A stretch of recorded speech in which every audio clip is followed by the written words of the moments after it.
Okay, what's going on, everybody? My name is Mangg. Welcome back to Hanging with Mangg.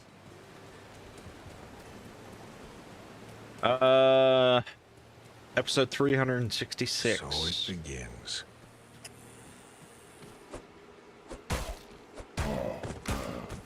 This is Diablo 2. Well, this is Diablo 2. This is Diablo 2 Resurrected. And we're going to talk about it for a little bit. This is the offline mode, single player mode. Not something I'm particularly interested in playing, but there's no other option for me right now because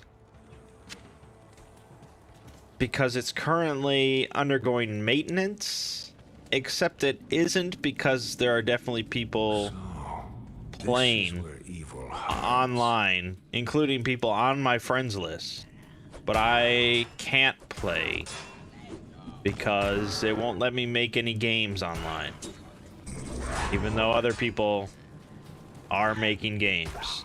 And this is just sort of a reoccurring issue with this game.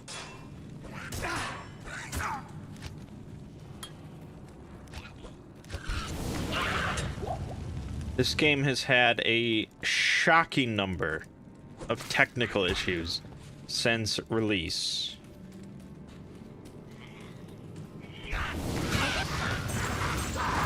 One of my friends was locked out of his character, like locked out of playing online for 24 hours until suddenly he could just play again. You know, very random. I was personally locked out for 6 hours, I want to say. Just couldn't play online, couldn't make a game, couldn't join any games, nothing. They've done multiple maintenance periods, including right now, but like I said, it's sort of nebulous, and, you know, they've said, you know, they're working on things. There have been character, like, rollbacks. People have lost levels in progress. I personally lost about 10 levels of progress on my first character, which was a pretty bummer kind of thing. Another one of my friends lost, like, he had to redo all of Act 2 on his first character because it rolled back.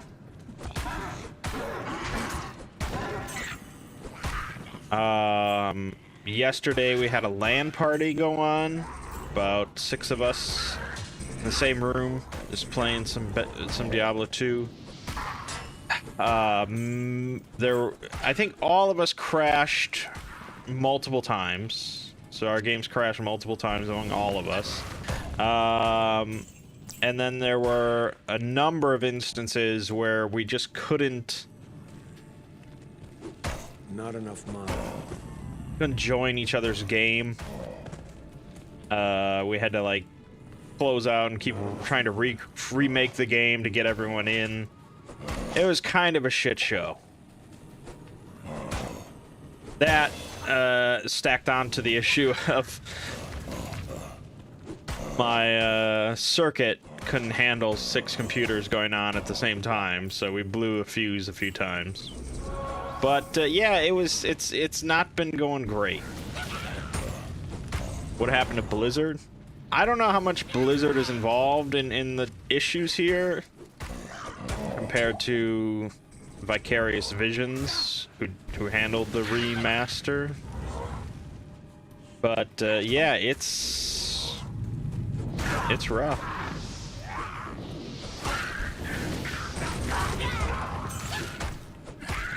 The actual remaster itself is solid. in the sense of it's really just a graphical update. for the most part. It's just a graphical and sort of sound update. And it's definitely better. I mean, this is what it used to look like. Which is fine. And actually, during the LAN party yesterday, I switched over to this and played like it for like an hour or so. You know, I play Cataclysm. I'm not too needy about awesome graphics. But yeah, I mean, it's definitely, especially with ultra-wide support. Is that all of them? It looks good. Definitely looks fine.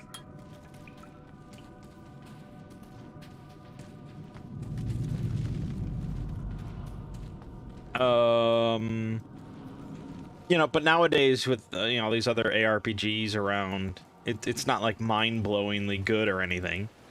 It's just solid. The rest is just classic Diablo 2 and all its Diablo 2-ness.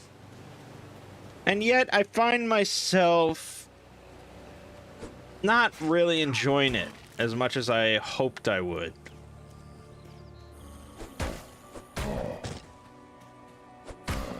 And a big part of that is really... well, it's twofold, to be honest. One is the fact that this is a game from 20 years ago.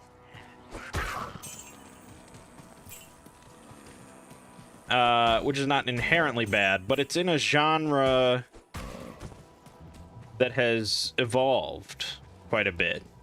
And there are plenty of fanboys out there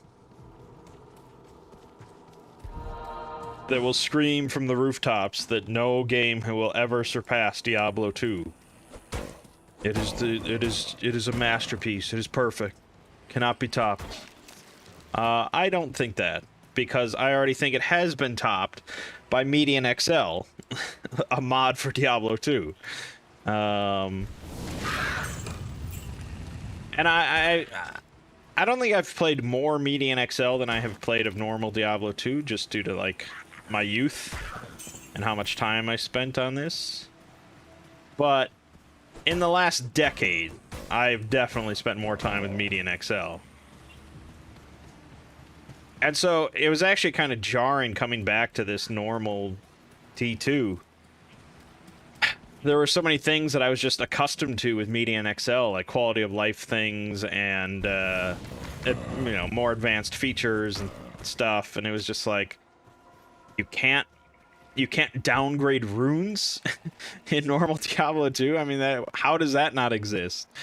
It's outrageous. I would say the biggest issue has been the lack of map hack.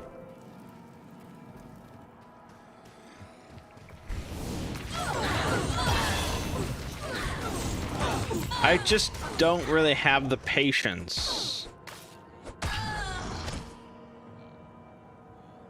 to keep just running around these procedurally generated maps over and over and over and over while I'm trying to just grind.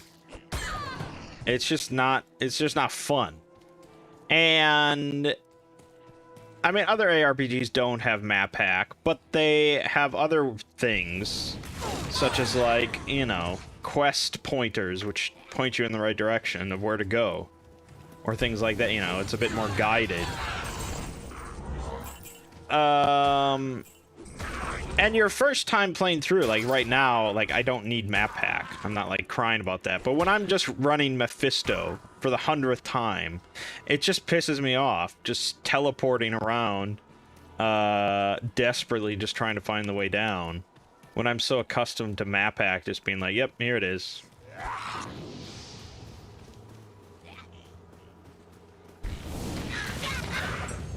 But other things from Median XL that I think are just better.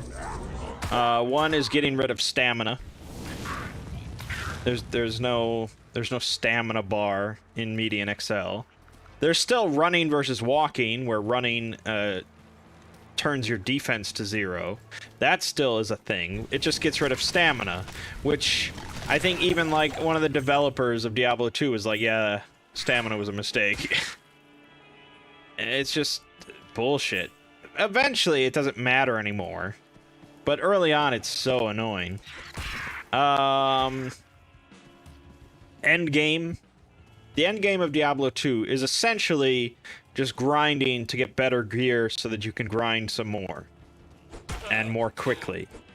And then maybe you do like Ubers, which is just one sort of end game challenge that exists. Or you PvP, which I'm not interested in.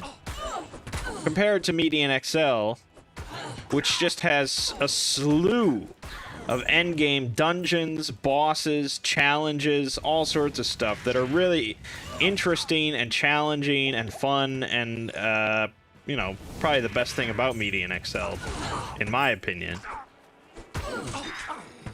There's just so much more to do with an endgame character than just grind or PvP.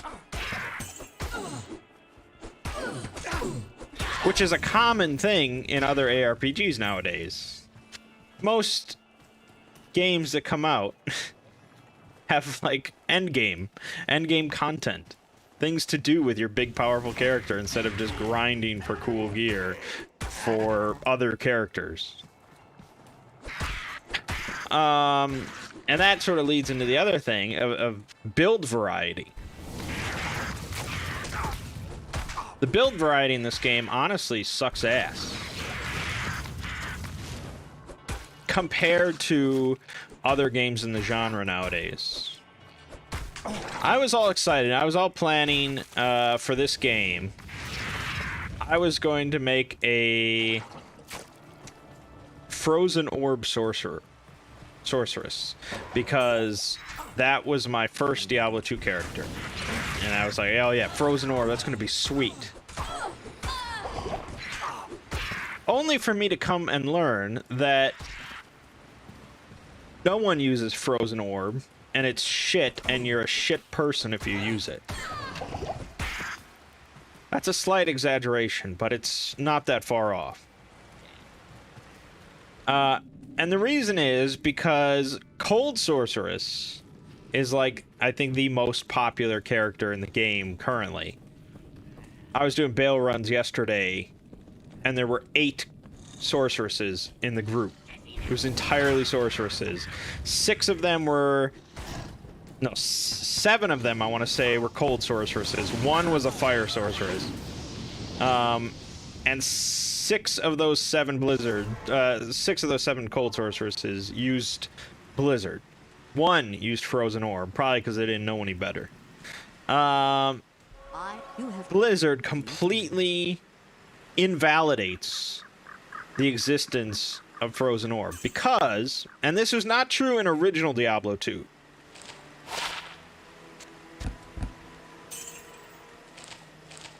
In original Diablo 2, Frozen Orb was very viable and good and all that, but with Lord of Destruction, the expansion, they came out with this concept of synergies, where skills would get buffs based on points that you put into other related skills. This was all well and good in theory. The idea was that it would allow for more build variety, because you could make any skill viable by just maxing out the synergies. The problem is that they didn't distribute the synergies equally to make everything viable. So Blizzard gets 3 synergies, Frozen Orb gets 1. And so Frozen Orb could just never compete with the endgame damage, or really mid-game damage of Blizzard, just due to the synergies. So there's no point in running Frozen Orb unless you just want to be stubborn and you like how it plays, because Blizzard will always outperform it. So yeah. Pretty annoying. So, yeah, every game you run, every game you play, you're gonna find at least a handful of sorceresses, most likely cold, because Blizzard is just that good. And Sorceress specifically because everyone wants to go Magic Find. Everyone wants to go grinding for gear early on so that you can gear up some other classes that depend on good gear. Sorceress is not... Sorceress is like the least gear dependent. And Sorceress can easily teleport. It's just one skill point and you can teleport to your heart's content. No other class gets this without a very high-end rune word. So the most recommended, the highest recommended starting Magic Find character is a Cold Sorceress. And that's why during Bale runs there were 8 Sorceresses in the group, because everyone's leveling that up so they can start grinding for stuff.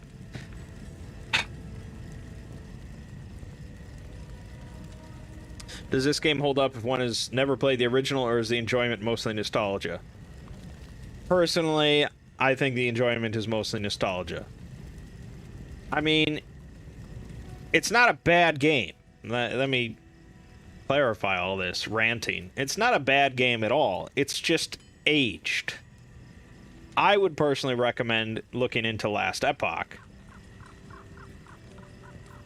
which I just feel is like the Diablo 3 we should have gotten, as far as like similar the themes, similar aesthetics, but more build variety and a lot of quality of life features that are just not in this game. You know, I think a modern gamer, most of the time diving into this game, having never played it before, is going to find it a little archaic. In that same vein of build variety comes stats, attributes. So you look up any sort of build whatsoever, they're going to say the exact same thing. Don't put any points into energy ever. It's useless. It might as well not exist because it's a waste of your points. You put in only enough points into strength and dexterity to use the gear that you have. Never any more, because the rest is just a waste. And every single other stat point you get goes into vitality. And that's every single build in the game, more or less. There are some builds that put a bit more into dexterity to get block rating up to the maximum amount. But otherwise, after that, the rest all into vitality. That's every build. And it's like... it's just... And it's like... Because to not do that is suboptimal. And that's the whole point of the game, is to min-max and to get an optimal build, you know, to be as optimal as possible, because the whole point of the game is to kill stuff over and over to get gear, to get a better, more optimal character, so that you can PvP if you're into that, or just get more gear. And that's how it goes. And then gear variety. So you look up builds and look into the recommended gear. You are gonna find mentions of unique items. There's definitely going to be unique items on those lists. There might even be some set items, although most set items in the game are utter trash. And really, the cream of the crop for almost any build is going to be rune words. Rune words are so much more powerful than almost anything else you can find that it's just a no-brainer to just continually make rune words. I don't have any, you know, as a single-player character I just started, I can't show you any. But, there's one rune word for armor called Stealth. It just takes 2 sort of lower-end runes in an armor. And it's pretty much one of the best armor for a spellcaster in the game. And so really what you do is you just, as you level up and as you get more powerful and blah, blah, blah, go through difficulties, you just keep remaking this stealth rune word in higher end armor. So you get more defense value. And and that's it. And then Spirit. Spirit is a rune word for swords or shields. Takes 4 runes. It's sort of a mid-game thing you're gonna get, and it's just pretty much the best thing that a spellcaster can have in their hand. To the point of that Bale run that I did with 8 sorceresses, I want to say every single one of them was carrying a sword. And I bet my bottom dollar that they were all fucking spirits. And I know because I had one in my hand. Because there's no reason to use anything else. It's just the best. And it doesn't really rely on much RNG. It's very reliable to get a spirit. To make one.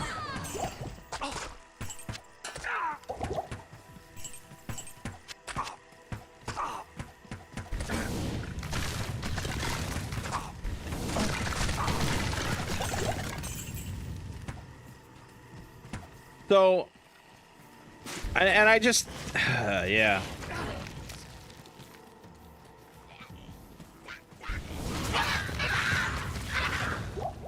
For me, Median XL is just a better version of Diablo 2 in practically every way.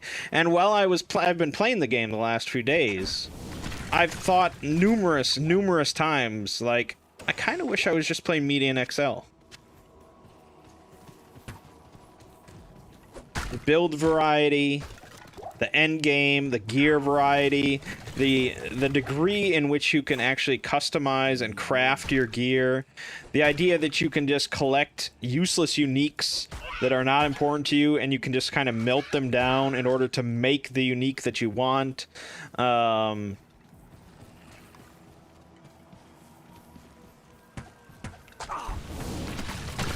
Being able to take, like, the most useless, like, cracked, broken, crap gear from, like, Act 1 and actually turn it into, like, an endgame unique just through crafting recipes.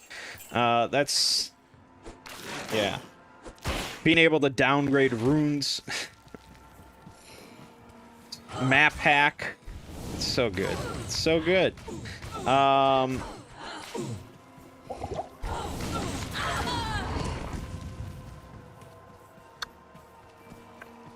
And so, you know, we did the LAN party yesterday. There were 6 of us all in the same room, just hanging out, playing Diablo 2.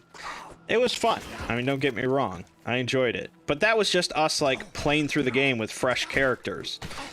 That is not how you spend the majority of your time with Diablo 2. And honestly, I don't think we'll have another LAN party like that. It's unlikely. Because this was early enough on that most, you know, we don't really have any, like, high-end stuff or whatever that we can just pass over to our characters. It was mostly just us starting fresh and playing through the game, which is a rare thing.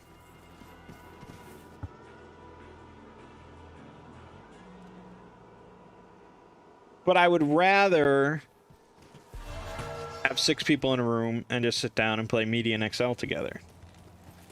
Because it's just a better experience.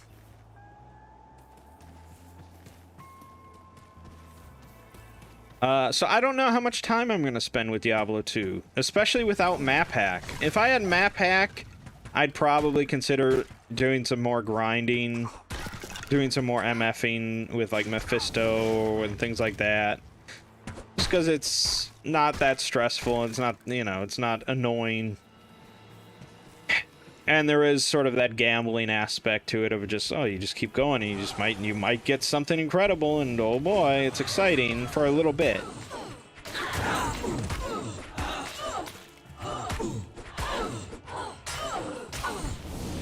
But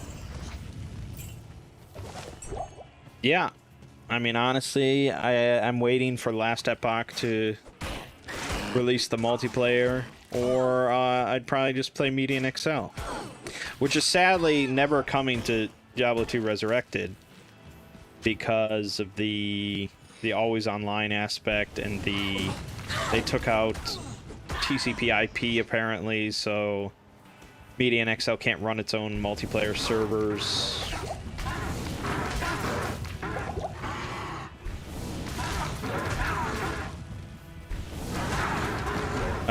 Brother Laz, the guy who originally made Media in Excel, has said that he wants to do some sort of mod for this because you can apparently do some JSON editing, so he could do some skill editing and things like that. This dead tree. So he might do like a stripped down mod. But yeah, I don't know. It's really the only thing this has going for it really is the graphical update, which I don't care about that much. So yeah, bottom line, I just don't know how much time I'm gonna spend with it. It's just an old game, and I've spent my time with it in the past, and there's better games out there.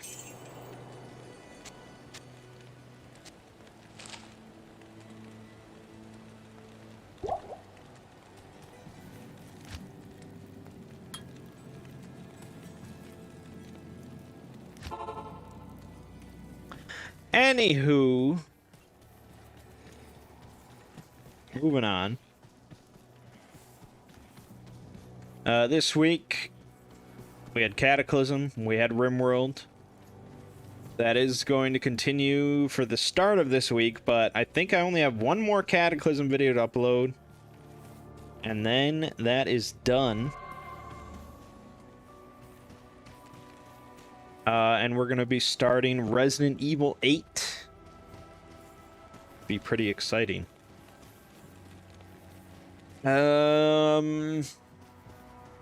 But RimWorld will be continuing until Metroid Dread comes out on October 8th, and then we'll drop that temporarily to do Metroid.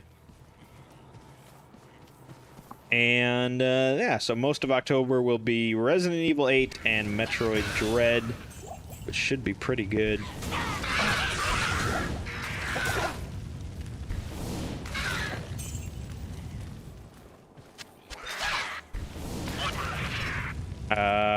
That's it. We didn't do Two Brothers Play yesterday because Lego and I were part of the LAN party, which went from like 2 p.m. to 11 p.m. It was a long LAN party. Ah, yes. Ruins. The fate of all cities. And a couple of the guys just basically stuck around for another hour afterwards just to like sit in the same room and do some magic finding separately, just because, you know, it's old school stuff. But yeah, we're gonna continue It Takes Two next Saturday, hopefully finishing it so we can start, I'm thinking, Resident Evil 5 co-op.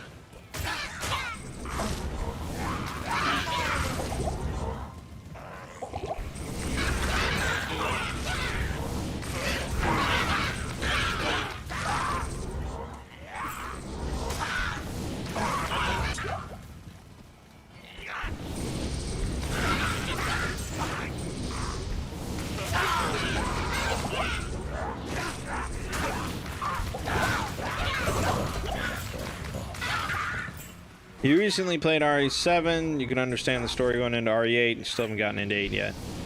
Yeah, I don't remember much of the story of 7.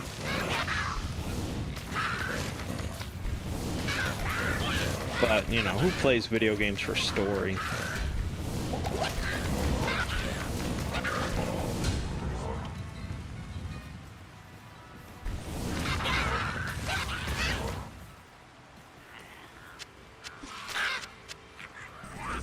Yeah, so that's the plan all around. We did do a variety stream on Wednesday with Webbed,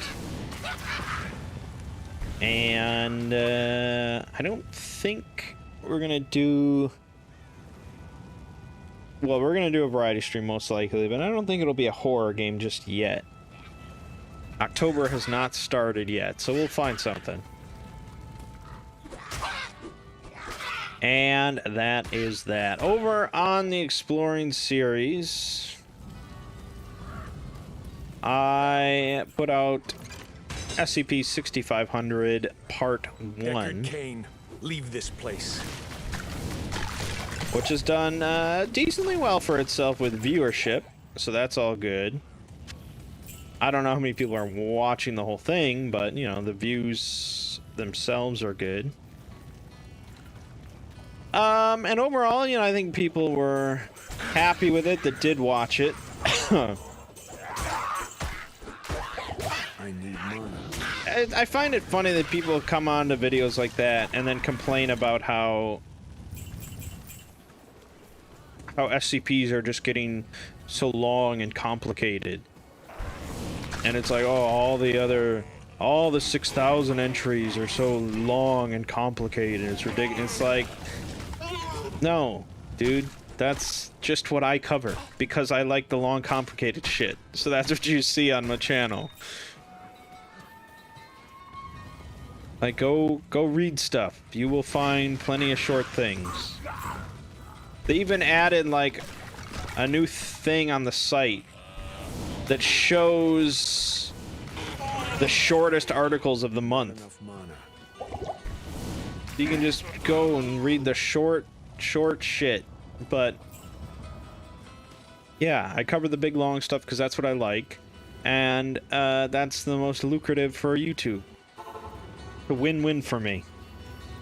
But anyways, Cactus just released a short one last week. Yeah, I read it.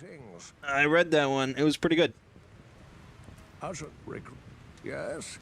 You know, I'm surprised Demon Ogier hasn't released yet, but, you know, it takes time, and he must have had a burst of inspiration, so he wrote that instead. I can't use this yet.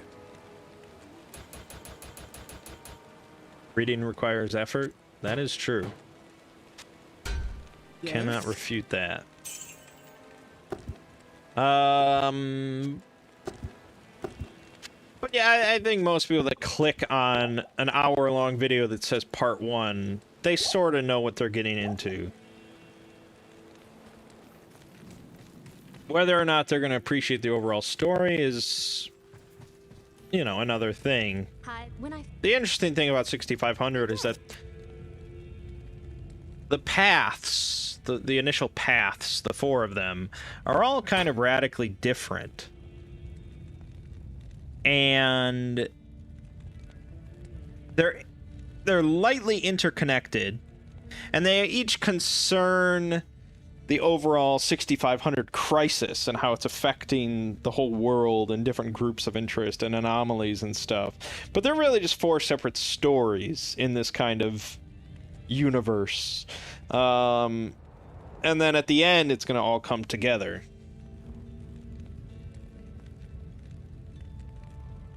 Needed a break from it. Short one he did was done Mad Lib style from his followers on Twitter. That's wild. That's wild that I kind of want to see that Twitter thread then as to how he pulled that together. Because it did not seem like it was done Mad Lib style. But I guess. Cactus we trust. So anyways, I started working on part 2 last Saturday. So I finished part 1 on a Friday, started part 2 on a Saturday. I don't normally do that. I normally give myself a couple days off to recuperate. But yeah, I knew that I was trying to tackle 2 paths in one video. I was going to need the whole entire week to just buckle down and get it done.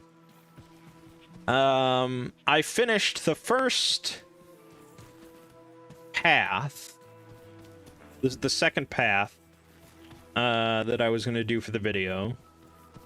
So the script was like halfway done on, I want to say Tuesday, like late Tuesday. Maybe it was Wednesday. Actually, I think it was Wednesday.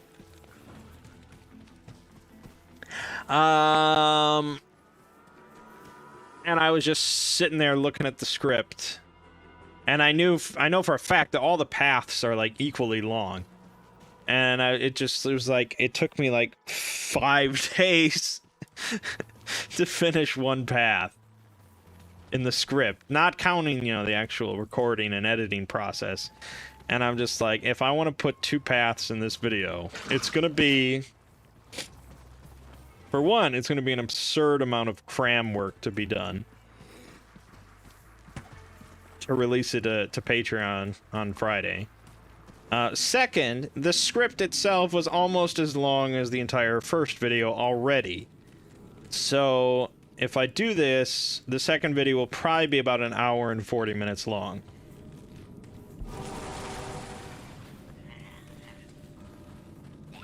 So I was a little conflicted.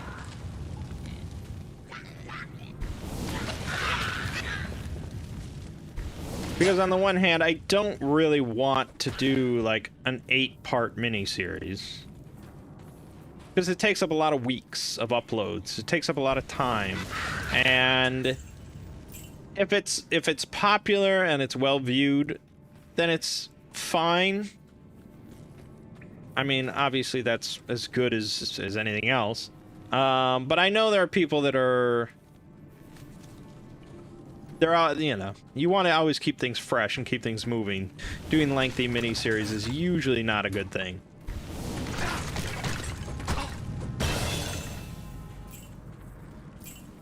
But on the other hand, I was sitting there just staring at the script, staring at my screen, and thinking about just the amount of recording and editing work that I'd have to do, and writing, and everything, to do an 1 hour and 40-minute video. I mean, it's just a massive amount of work.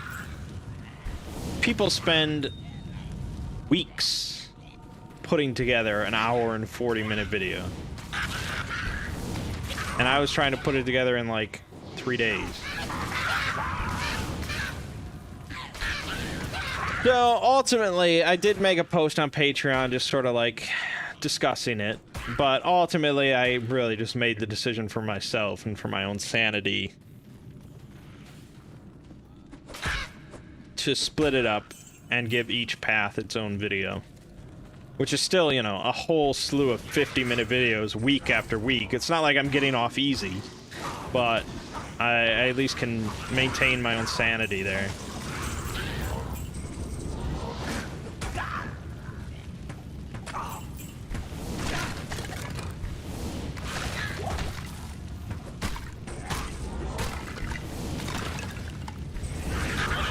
So, yeah, that means that the second part of 6500 it's about 54 minutes long, I think, and it strictly concerns the second of the 4 paths, the Path of the Mage.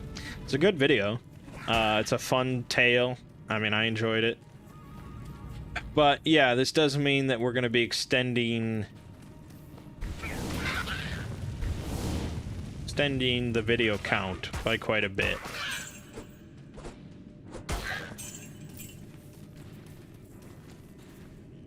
Let me just Google. So there's definitely going to be at least 5, but I'm thinking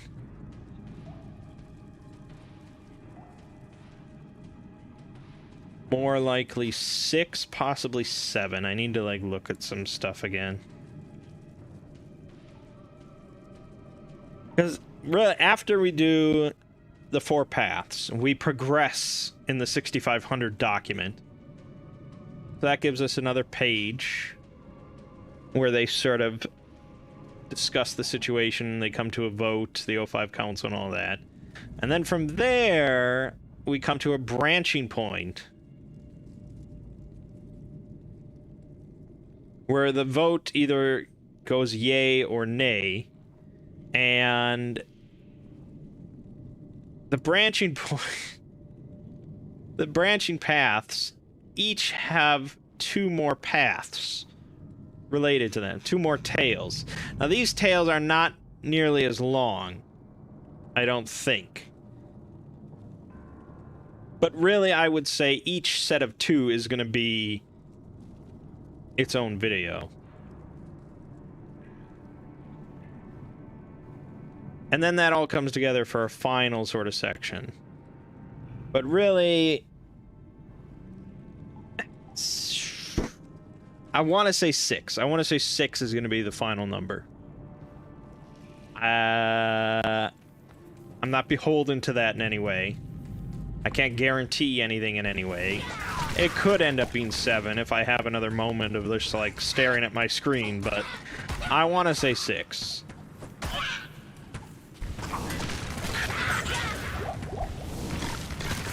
It's long. I mean, that's a lot of... It's gonna be... likely... at least 5 hours. 5.5 hours, probably.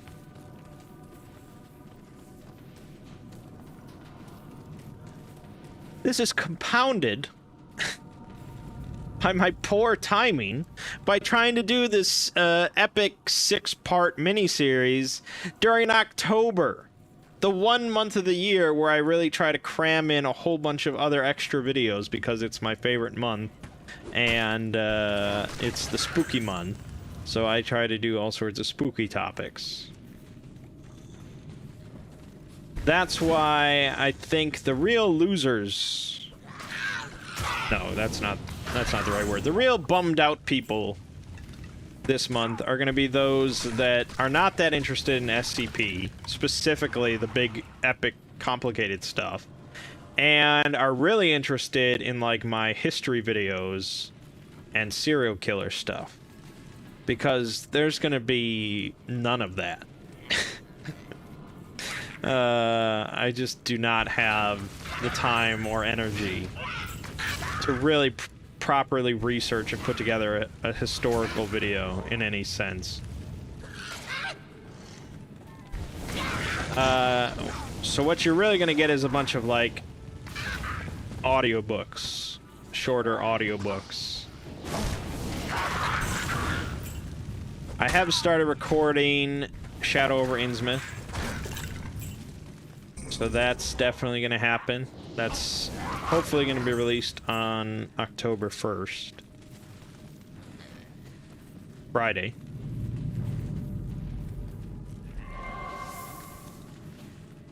We're going to be doing a reading from Flesh Pit National Park, I think it's called. We're going to be doing... I think some creepypasta readings.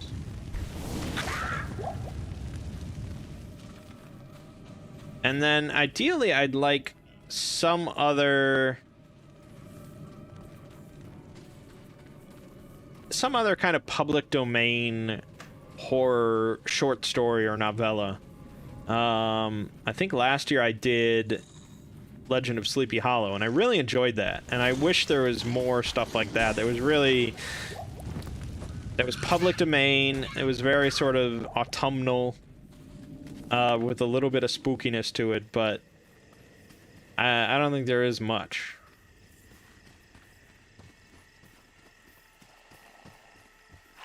So I don't know. There might be another Lovecraft reading. I don't know. There's just a lot of Lovecraft, which just works, you know. We'll see.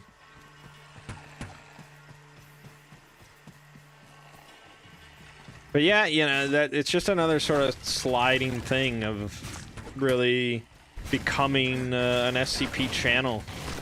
I dropped the ball with April Fools this year. There really has not been much side series this year. There was like Final Fantasy XIV, which wasn't that long, and I've been just kind of letting that ruminate. And I didn't want to start another side series because I knew October was coming up, but now October's kind of drifting away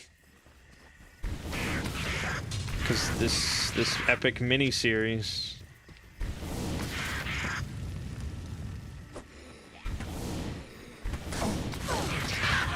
Anywho. Oh, yeah. Iron stuff.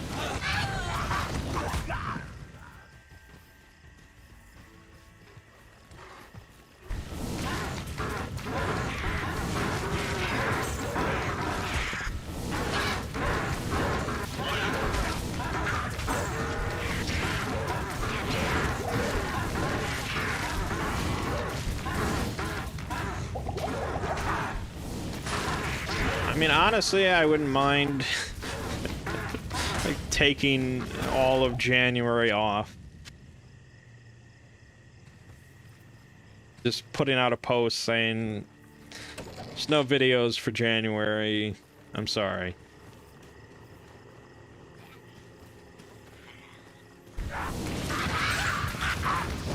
One of those things you just kind of fantasize about, but you never really do.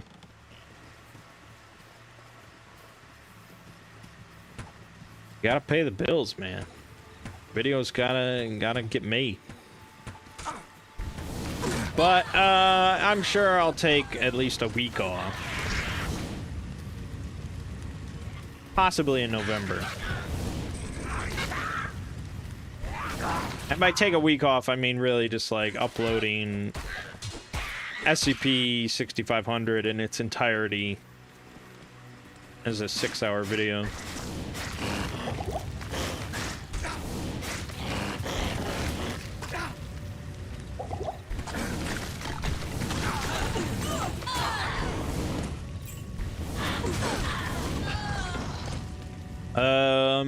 Yeah, I suppose that's about it, really.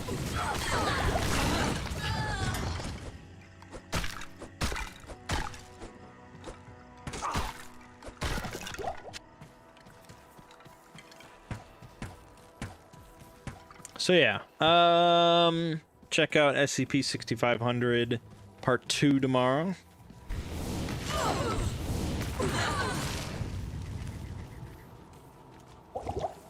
Check out more RimWorld. The last video I have recorded for Cataclysm. And the start of Resident Evil 8. Should be plenty spooky. Actually, I heard it's not as spooky as Resident Evil 7. So, that's good. I like that.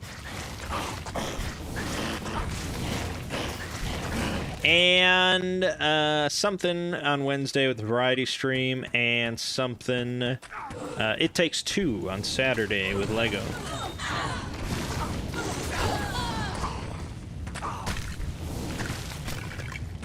And then after that, we should most likely start up Resident Evil 5 together for just some fun action. And after that, I'm hoping that Last Epoch has released its multiplayer so that we can check that out together. That would be fun.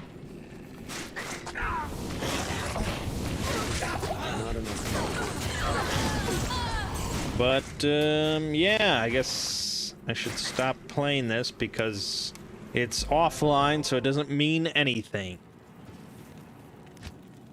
Alright. You watch some of us playing It Takes Two. Is enjoyable to watch. That's good. That is good. That is the goal.